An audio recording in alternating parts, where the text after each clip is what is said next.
The Merchantman and the Pirate, from Hard Cash by Charles Reade. Narrated by Ant Richards. North latitude 23.5, longitude east 113. The time March of this same year. The wind southerly. The port Whampoa in the Canton River.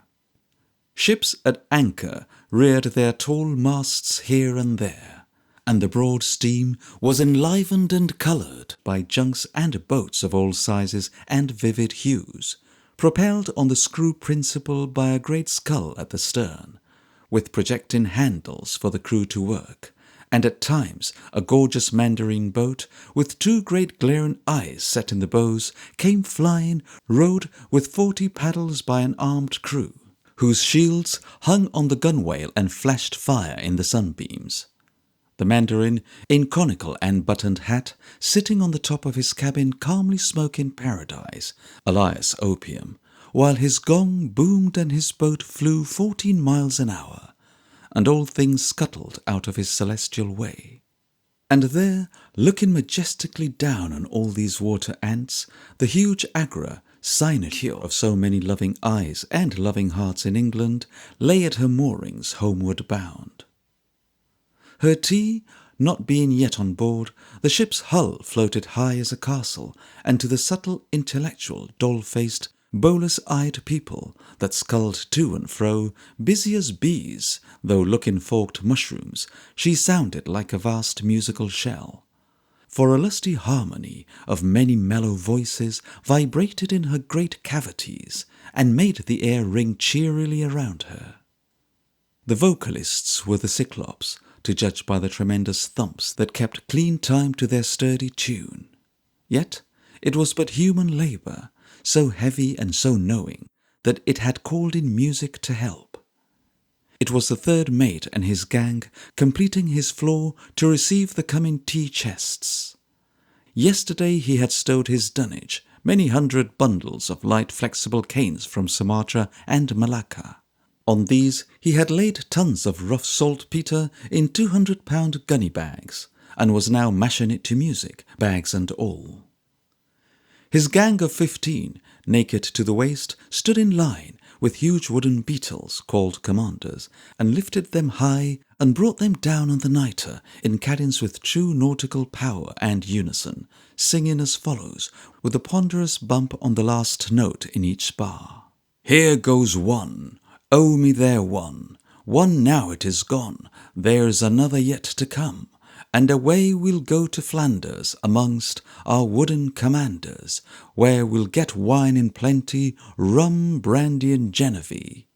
Here goes two, oh me there too. And so up to 15, when the stave was concluded with a shrill "Spell on!" and the gang relieved streaming with perspiration.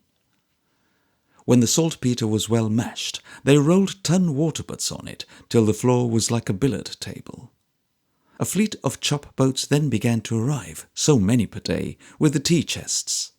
Mr. Gray proceeded to lay the first tier on his saltpetre floor, and then built the chests, tier upon tier, beginning at the sides and leaving in the middle a lane somewhat narrower than a tea chest. Then he applied a screw-jack to the chests on both sides, and so enlarged his central aperture, and forced the remaining tea chests in. And behold the enormous cargo, packed as tight as ever shopkeeper packed a box. 19,806 chests, 60 half chests, 50 quarter chests. While Mr. Gray was contemplating his work with singular satisfaction, a small boat from Canton came alongside, and Mr. Tickle, the midshipman, ran up the side, skipped on the quarter-deck, saluted it first, and then the first mate, and gave him a line from the captain, desiring him to take the ship down to second bar for her water at the turn of the tide. 2 hours after receipt of this order, the ship swung to the ebb. Instantly, Mr. Sharp unmoored, and the Agra began her famous voyage, with her head at right angles to her course, for the wind being foul, all Sharp could do was to set his topsails, driver and jib, and keep her in the tide way and clear of the numerous craft by backing or filling as the case required, which he did with considerable dexterity, making the sails steer the helm for the nonce. He crossed the bar at sunset and brought to with the best bower anchor in 5 fathoms and a half. Here they began to take in their water, and on the 5th day the 6-oared gig was ordered up to Canton for the captain. The next afternoon he passed the ship in her, going down the river to Lin Tin to board the Chinese admiral for his chop or permission to leave China. All night the Agra showed 3 lights at her mizzen peak for him, and kept a sharp lookout. But he did not come. He was having a very serious talk with the Chinese admiral. At daybreak, however, the gig was reported in sight. Sharp told one of the midshipmen to call the boatswain and man the side. Soon the gig ran alongside. 2 of the ship's boys jumped like monkeys over the bulwarks, lighting, one on the main channels, the other on the midship port, and put the side ropes assiduously in the captain's hands. He bestowed a slight paternal smile on them, the first the imps had ever received from an officer, and went lightly up the sides. The moment his foot touched the deck, the boatswain gave a frightful shrill whistle. The men at the sides uncovered, the captain saluted the quarter-deck, and all the officers saluted him, which he returned, and stepping for a moment to the weather side of his deck, gave the loud command, "All hands heave anchor!" He then directed Mr. Sharp to get what sail he could on the ship, the wind being now westerly, and dived into his cabin. The boatswain piped 3 shrill pipes, and "All hands up anchor!" was thrice repeated forward, followed by private admonitions, "Rouse and bit! Show a leg!" etc., and up tumbled the crew with "Homeward bound" written on their tanned faces. "Up all hammocks!" In 10 minutes the 90 and odd hammocks were all stowed neatly in the netting, and covered with a snowy hammock cloth, and the hands were active, unbitting the cable, shipping the capstan, bars, etc. "All ready below, sir!" cried a voice. "Man the bars!" returned Mr. Sharp from the quarter-deck. "Play up, fifer! Heave away!" Out broke the merry fife with a rhythmical tune, and tramp, tramp, tramp went 120 feet round and round, and, with brawny chests pressed tight against the capstan bars, 60 fine fellows walked the ship up to her anchor, drowning the fife at intervals with their sturdy song, as pat to their feet as an echo. "Heave with a will, ye jolly boys, heave around! We're off from Chinee, jolly boys, homeward bound." "Short stay apeak, sir," roars the boatswain from forward. "Unship the bars! Way aloft! Loose sails! Let fall!" The ship being now over her anchor, and the topsails set, the capstan bars were shipped again. The men all heaved with a will, the messenger grinned, the anchor was torn out of China with a mighty heave, and then run up with a luff tackle and secured. The ship's head cast to port. "Up with the jib! Man the topsail halyards! All hands make sail!" Round she came slowly and majestically. The sails filled, and the good ship bore away for England. She made the Bogue forts in 3 or 4 tacks, and there she had to come to again for another chop. China, being a place as hard to get into as heaven, and to get out of as Chancery. At 3 p.m. she was at Macau, and hove to 4 miles from the land to take in her passengers. A gun was fired from the forecastle. No boats came off. Sharp began to fret, for the wind, though light, had now got to the northwest, and they were wasting it. After a while the captain came on deck and ordered all the carronades to be scaled. The 8 heavy reports bellowed the great ship's impatience across the water, and out pulled 2 boats with the passengers. While they were coming, Dot sent and ordered the gunner to load the carronades with shot, and secure and apron them. The Agra had already shown great sailing qualities. The log was hove at sundown and gave 11 knots, so that with a good breeze abaft, few fore and aft rigged pirates could overhaul her. And this wind carried her swiftly past one nest of them at all events, the Ladrone Isles. At 9 p.m. all the lights were ordered out. Mrs. Beresford had brought a novel on board and refused to comply. The master-at-arms insisted. She threatened him with the vengeance of the company, the premier, and the nobility and gentry of the British realm. The master-at-arms, finding he had no chance in argument, doused the glim pitiable resource of a weak disputant, then basely fled the rhetorical consequences. The northerly breeze died out, and light variable winds baffled the ship. It was the 6th of April ere she passed the Macclesfield Bank in latitude 16, and now they sailed for many days out of sight of land. Dot's chest expanded. His main anxiety at this part of the voyage lay in the state cabin. Of all the perils of the sea, none shakes a sailor like fire. He set a watch day and night on that spoiled child. On the 1st of May, they passed the great Nantuna, and got among the Bornese and Malay Islands, at which the captain's glass began to sweep the horizon again, and night and day, at the dizzy foretop gallant masthead, he perched an eye. They crossed the line in longitude 107, with a slight breeze, but soon fell into the doldrums.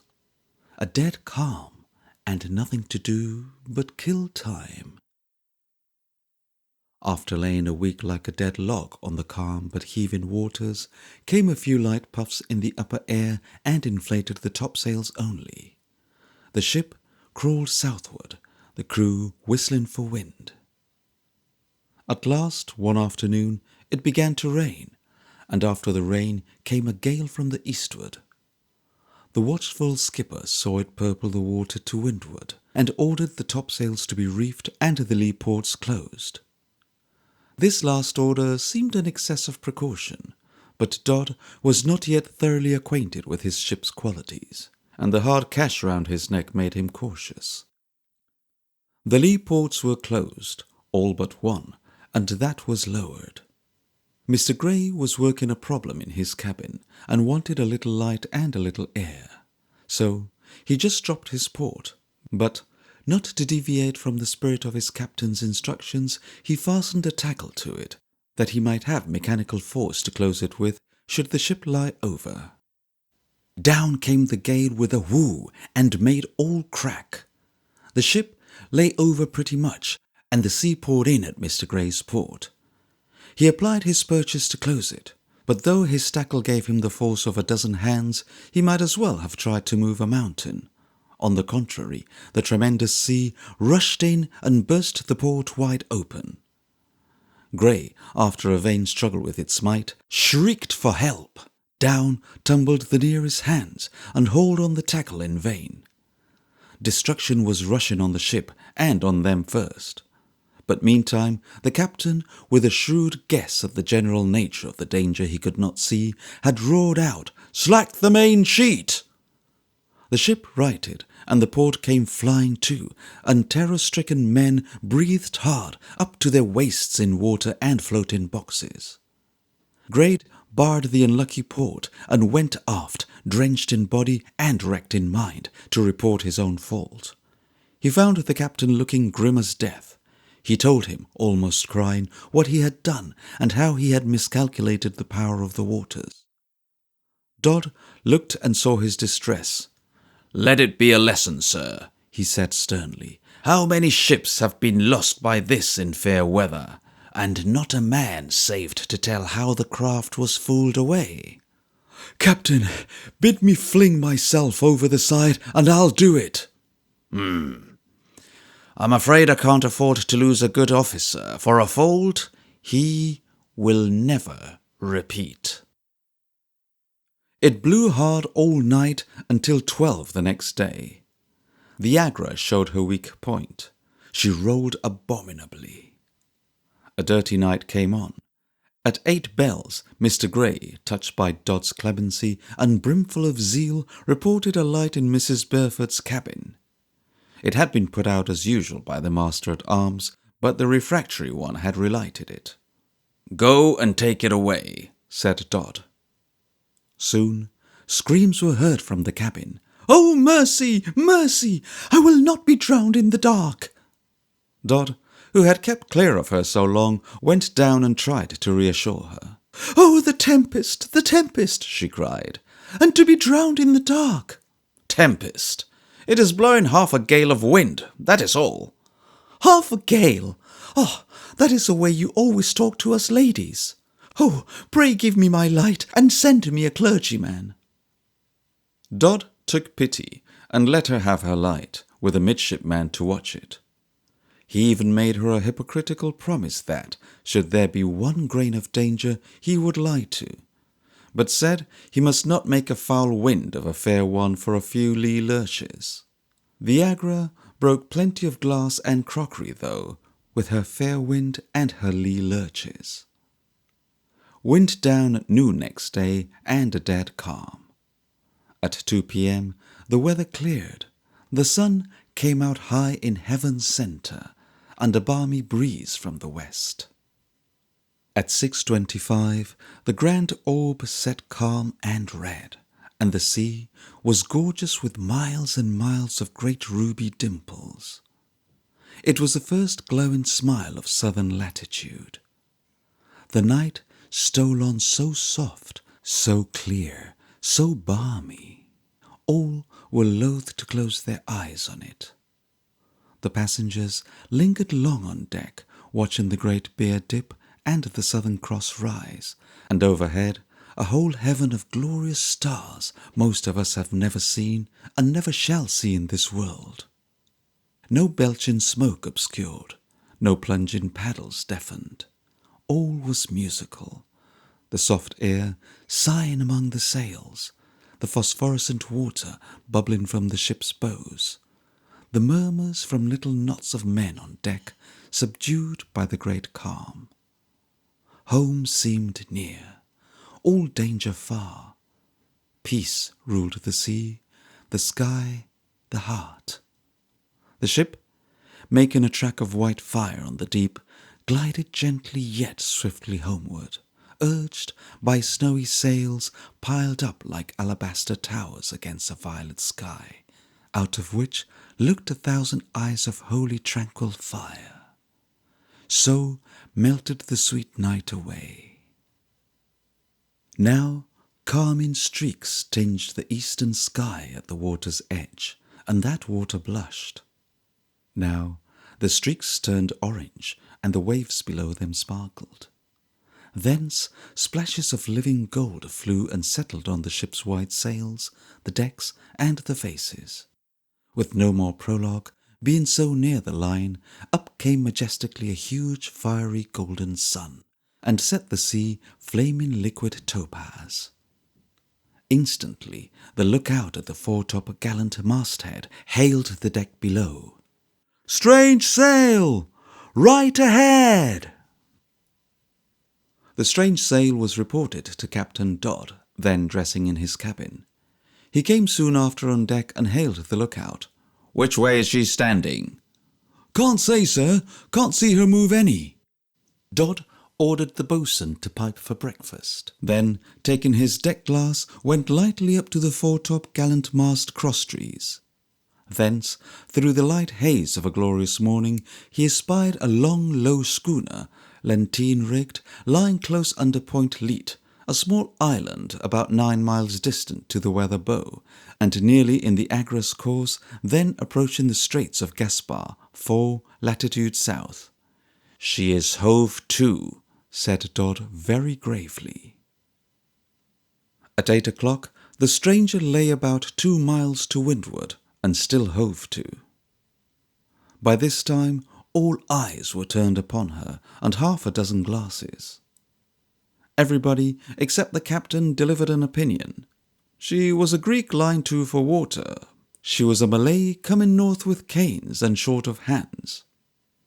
She was a pirate watching the straits. The captain leaned silent and sombre with his arms on the bulwarks and watched the suspected craft. Mr. Fullerlove joined the group and levelled a powerful glass of his own construction. His inspection was long and minute, and while the glass was at his eye, Sharp asked him half in a whisper could he make out anything. "Well," said he, "the varmint looks considerably snaky." Then, without moving his glass, he let drop a word at a time, as if the facts were trickling into his telescope at the lens and out at sight. 1, 2, 4, 7 false ports. There was a momentary murmur among the officers all round, but British sailors are undemonstrative. Colonel Keneally, strolling the deck with a cigar, saw that they were watching another ship with maritime curiosity and making comments, but he discerned no particular emotion nor anxiety in what they said, nor in the grave low tones they said it in. Perhaps a brother seaman would, though. The next observation that trickled out of Fullerlove's tube was this: "I judge there are too few hands on deck, and too many white eyeballs glittering at the portholes." "Confound it," muttered Bayliss uneasily. "How can you see that?" Fullerlove replied only by quietly handing his glass to Dodd. The captain, thus appealed to, glued his eyes to the tube. "Well, sir, see the false ports and the white eyebrows?" asked Sharp ironically. "I see this is the best glass I ever looked through," said Dodd doggedly, without interrupting his inspection. "I think he is a Malay pirate," said Mr. Gray. Sharp took him up very quickly and indeed angrily. "Nonsense! And if he is, he won't venture on a craft of this size," says the whale to the swordfish, suggested Fullerlove with a little guttural laugh. The captain, with the American glass at his eye, turned half round to the man at the wheel. "Starboard!" "Starboard it is!" "Steer south-southeast!" "Aye, aye, sir!" And the ship's course was thus altered 2 points. This order lowered Dodd 50% in Mr. Sharp's estimation. He held his tongue as long as he could, but at last his surprise and dissatisfaction burst out of him. "Won't that bring him out on us?" "Very likely, sir," replied Dodd. "Begging your pardon, Captain, would it not be wiser to keep our course and show the blackguard we don't fear him? When we do, Sharp, he has made up his mind an hour ago whether to lie still or bite. My changing my course 2 points won't change his mind, but it may make him declare it. And I must know what he does intend before I run the ship into the narrows ahead." "Oh, I see," said Sharp, half convinced. The alteration in the Agra's course produced no movement on the part of the mysterious schooner. She laid to under the land still, with only a few hands on deck, while the Agra edged away from her and entered the straits between Long Island and Point Leat, leaving the schooner about 2.5 miles distant to the northwest. Ah, the stranger's deck swarms black with men. His sham ports fell as if by magic. His guns grinned through the gaps like black teeth. His huge foresail rose and filled, and out he came in chase. The breeze was a kiss from heaven, the sky a vaulted sapphire, the sea a million dimples of liquid, lucid gold.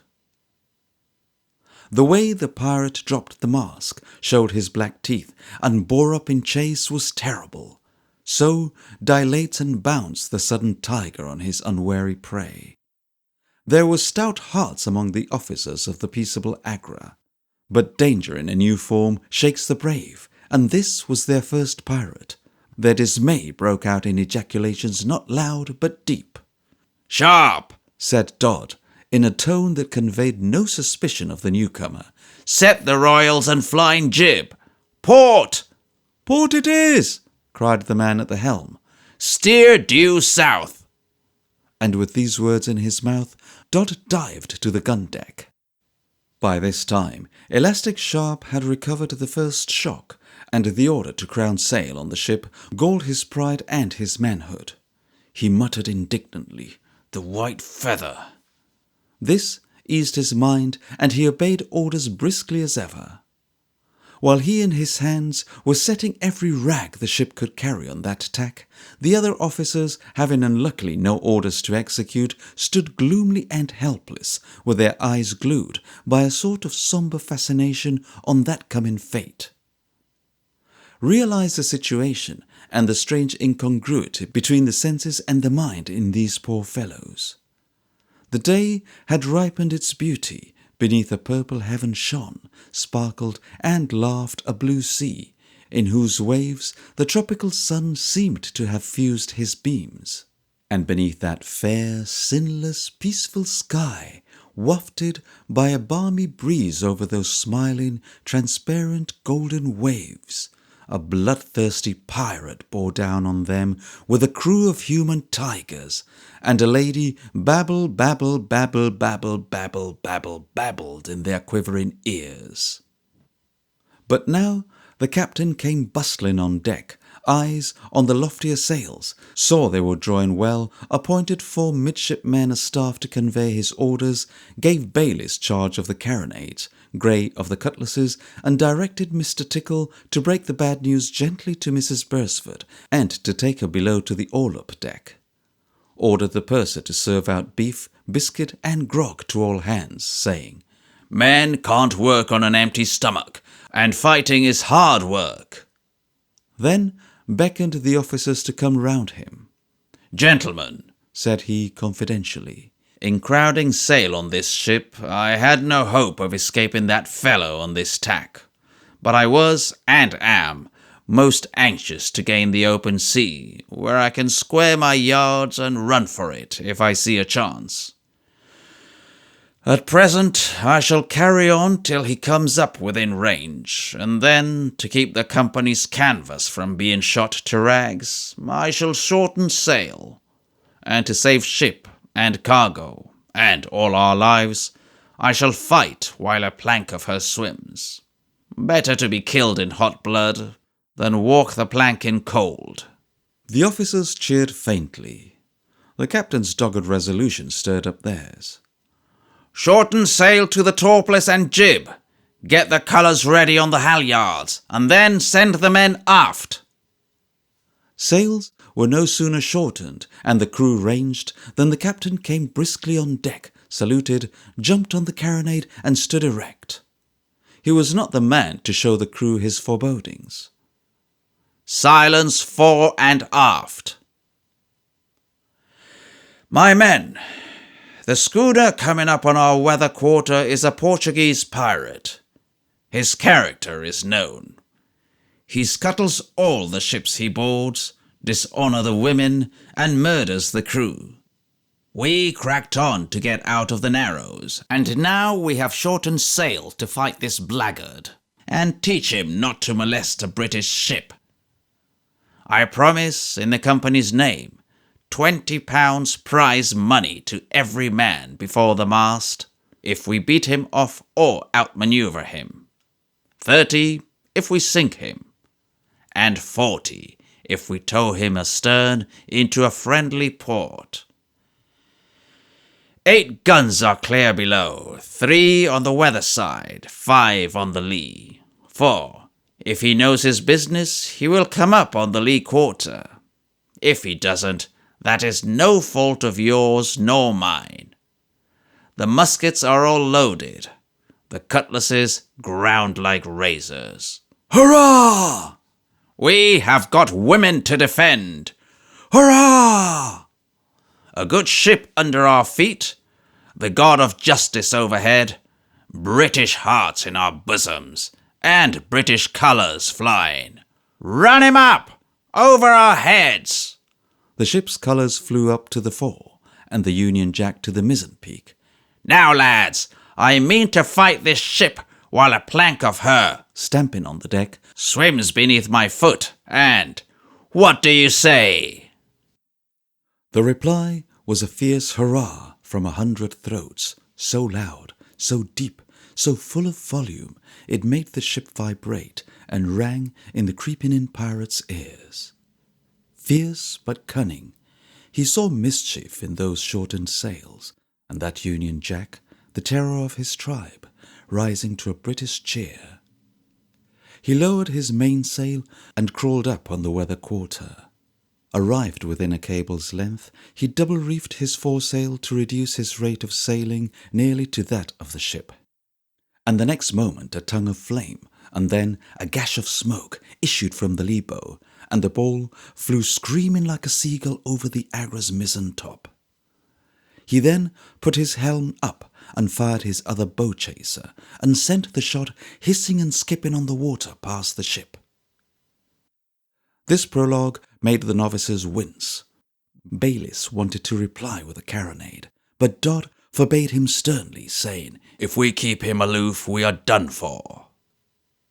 The pirate drew nearer, and fired both guns in succession, hulled the Agra amidships, and sent an 18-pound ball through her foresail. Most of the faces were pale on the quarter-deck. It was very trying to be shot at and hit and make no return.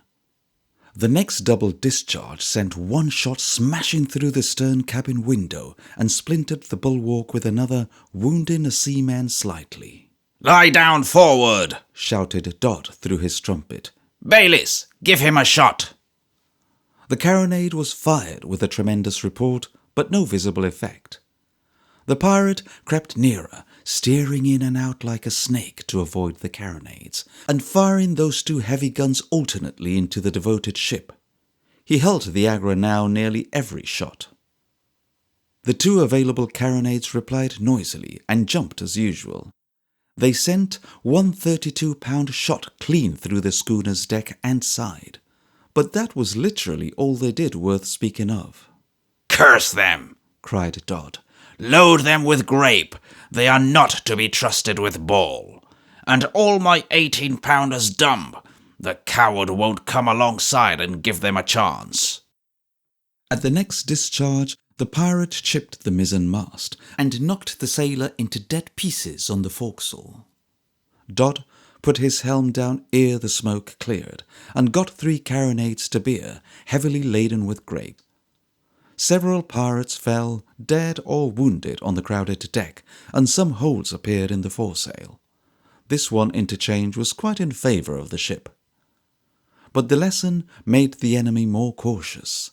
He crept nearer, but steered so adroitly, now right astern, now on the quarter, that the ship could seldom bring more than 1 carronade to bear, while he raked her fore and aft with grape and ball.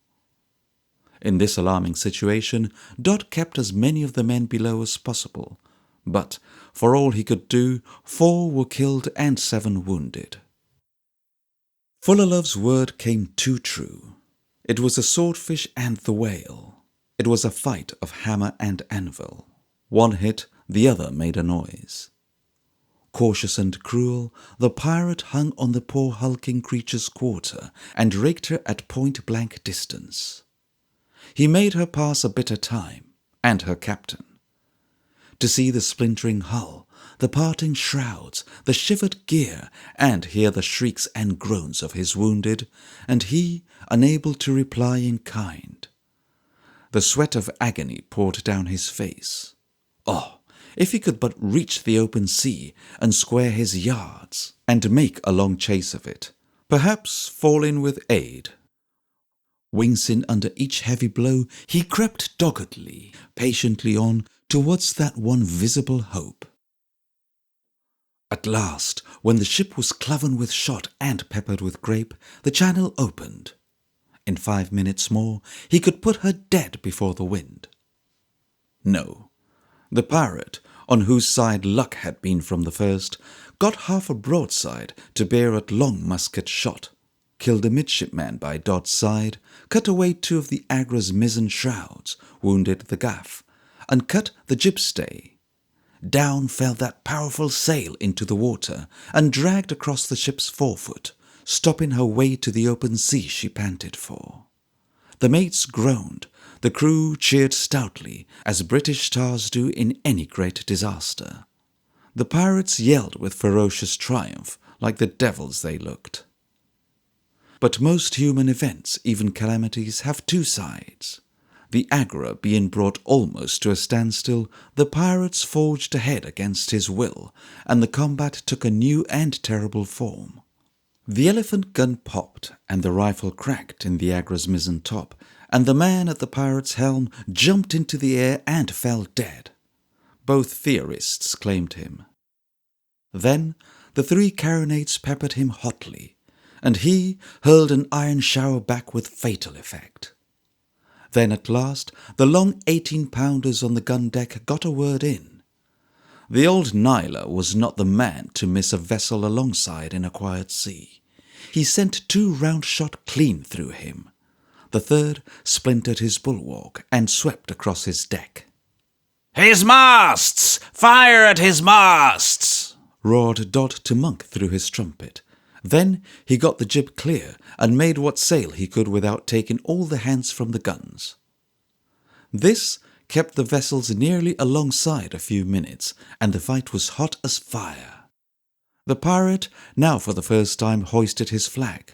It was black as ink. His crew yelled as it rose. The Britons, instead of quailing, cheered with fierce derision. The pirates' wild crew of yellow Malays, black chinless Papuans, and bronzed Portuguese served their side guns, 12-pounders, well and with ferocious cries. The white Britons, drunk with battle now, naked to the waist, grimed with powder, and spotted like leopards with blood, their own and their mates', replied with loud undaunted cheers and deadly hail of grape from the quarter-deck. While the master gunner and his mates, loading with a rapidity the mixed-raced oppose could not rival, hulled the schooner well between wind and water, and then fired chain shots at her mast as ordered, and began to play the mischief with her shrouds and rigging. Meantime, Fullalove and Kenealy, aided by Vespasian, who loaded, were quietly butchering the pirate crew 2 a minute, and hoped to settle the question they were fighting for, smooth-bore v rifle. But unluckily neither fired once without killing, so there was nothing proven. The pirate, bold as he was, got sick of fair fighting first. He hoisted his mainsail and drew rapidly ahead with a slight bearing to windward, and dismounted a carronade and stove in the ship's quarter-boat by way of a parting kick. The men hurled a contemptuous cheer after him. They thought they had beaten him off. But Dodd knew better. He was but retiring a little way to make a more deadly attack than ever. He would soon wear and cross the Agra's defenceless bows to rake her fore and aft at pistol-shot distance, or grapple and board the enfeebled ship 200 strong. Dodd flew to the helm, and with his own hands put it hard a-weather to give the deck guns one more chance, the last, of sinking or disabling the destroyer. As the ship obeyed, a deck gun bellowed below him.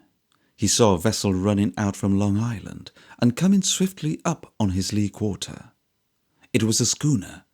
Was she coming to his aid? Horror! A black flag floated from her foremast head. While Dodd's eyes were staring almost out of his head at this dead blow to hope, Monk fired again. And just then a pale face came close to Dodd's, and a solemn voice whispered in his ear, "Our ammunition is nearly done." Dodd seized Sharp's hand convulsively and pointed to the pirate's consort coming up to finish them, and said, with the calm of a brave man's despair, "Cutlasses, and die hard." At that moment the master gunner fired his last gun. It sent a chain shot on board the retiring pirate, took off a Portuguese head and spun it clean into the sea, ever so far to windward, and cut the schooner's foremast so nearly through that it trembled and nodded, and presently snapped with a loud crack, and came down like a broken tree with a yard and sail. The latter overlapping the deck and burying itself, black flag and all, in the sea. And there, in one moment, lay the destroyer, buffeting and wriggling, like a heron on the water with its long wing broken, an utter cripple. The victorious crew raised a stunning cheer. "Silence!" roared Dodd with his trumpet. "All hands make sail!" He set his course, bent a new jib, and stood out to windward close hauled, in hopes to make a good offing, and then put his ship dead before the wind, which was now rising to a stiff breeze. In doing this, he crossed the crippled pirate's bows within 80 yards, and sore was the temptation to rake him. But his ammunition being short, and his danger being imminent from the other pirate, he had the self-command to resist the great temptation. He hailed the mizzen top. "Can you two hinder them from firing that gun?" "I rather think we can," said Fullalove. "Eh, Colonel?" and tapped his long rifle. The ship no sooner crossed the schooner's bows than a Malay ran forward with a linstock.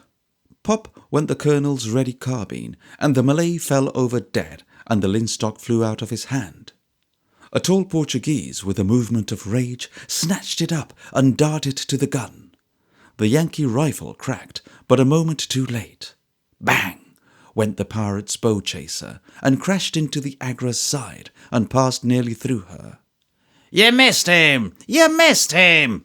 cried the rival theorist joyfully. He was mistaken.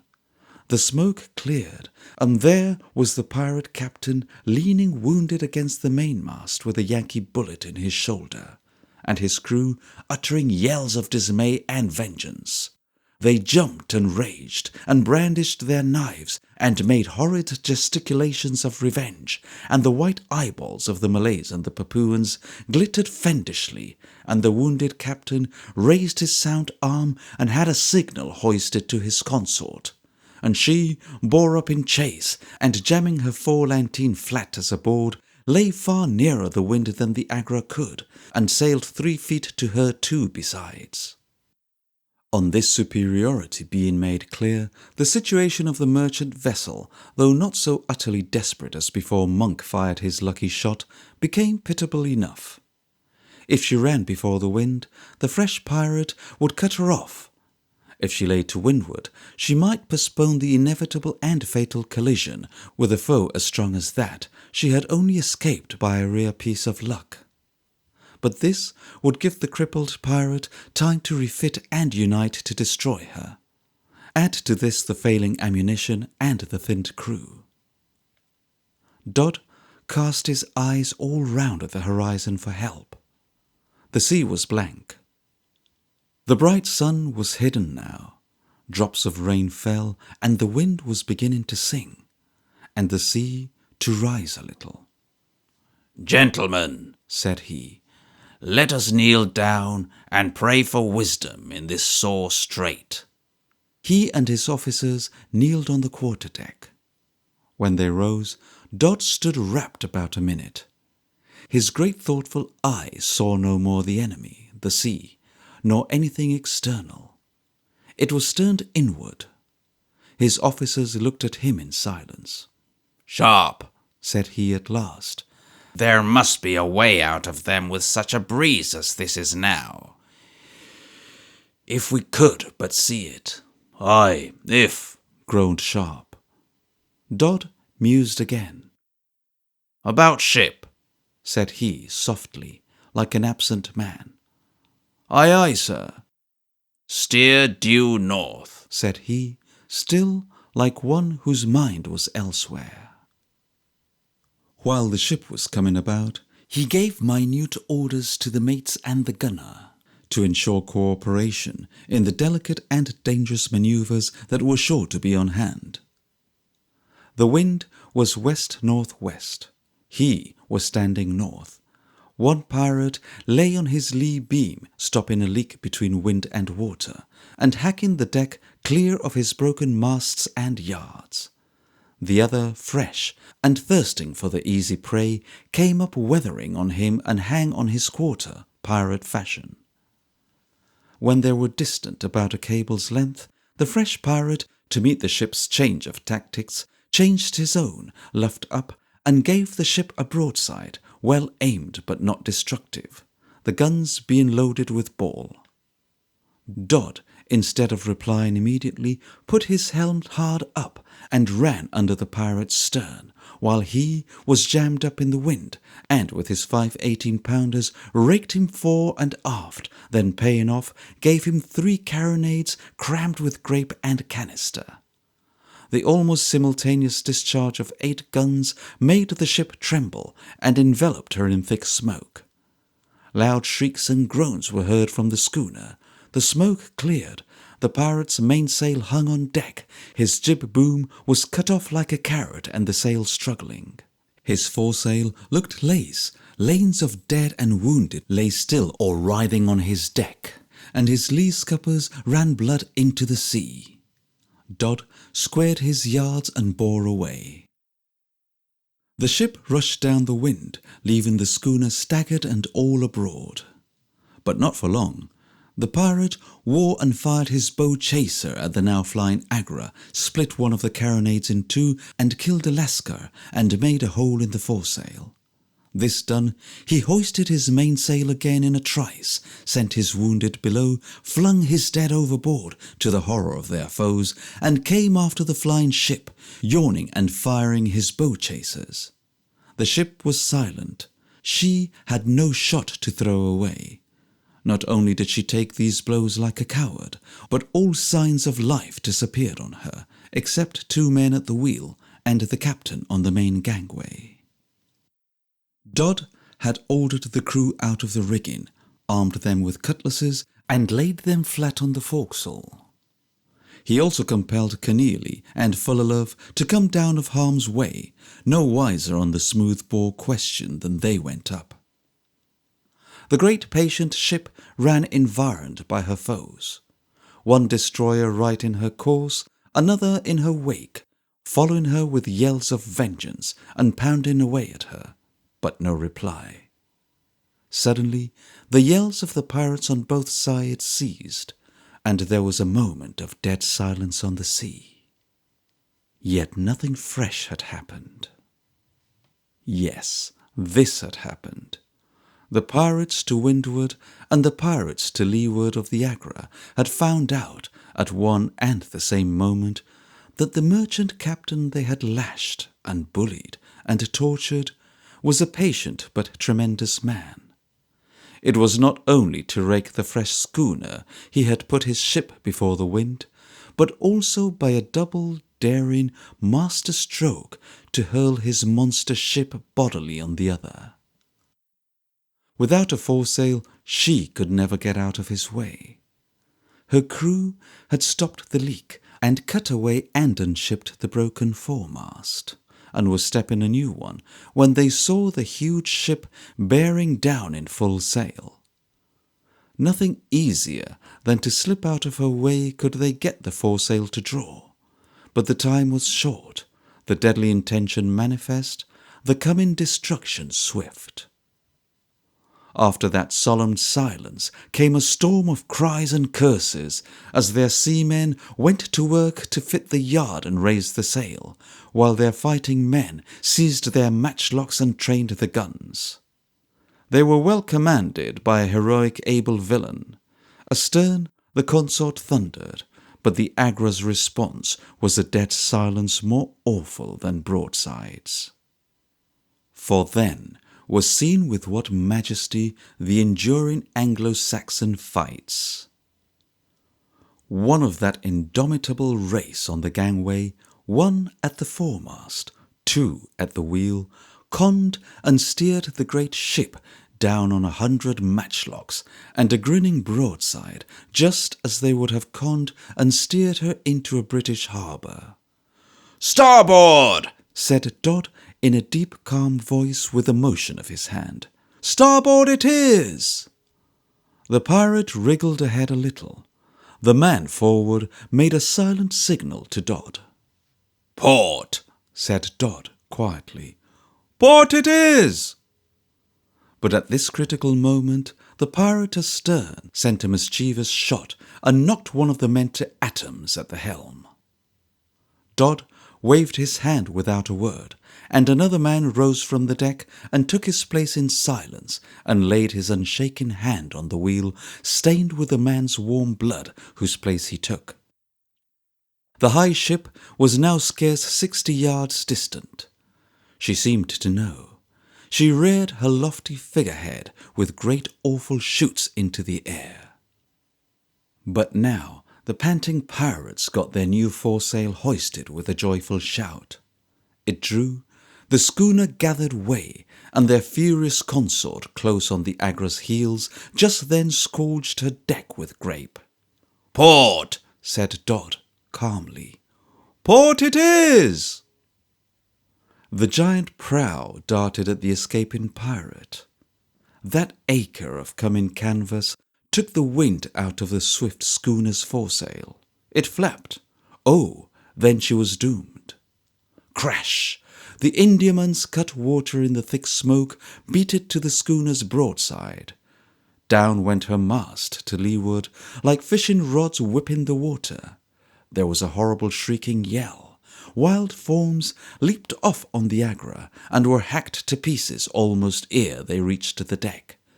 A surge, a chasm in the air, filled with an instant rush of engulfing waves. A long, awful, grating, grinding noise never to be forgotten in this world, all along under the ship's keel. And the fearful majestic monster passed on over the blank she had made, with a pale crew standing silent and awestruck on her deck. A cluster of wild heads and staring eyeballs bobbing like corks in her foaming wake, sole relic of the blotted-out destroyer. And a wounded man staggering on the gangway, with hands uplifted and staring eyes.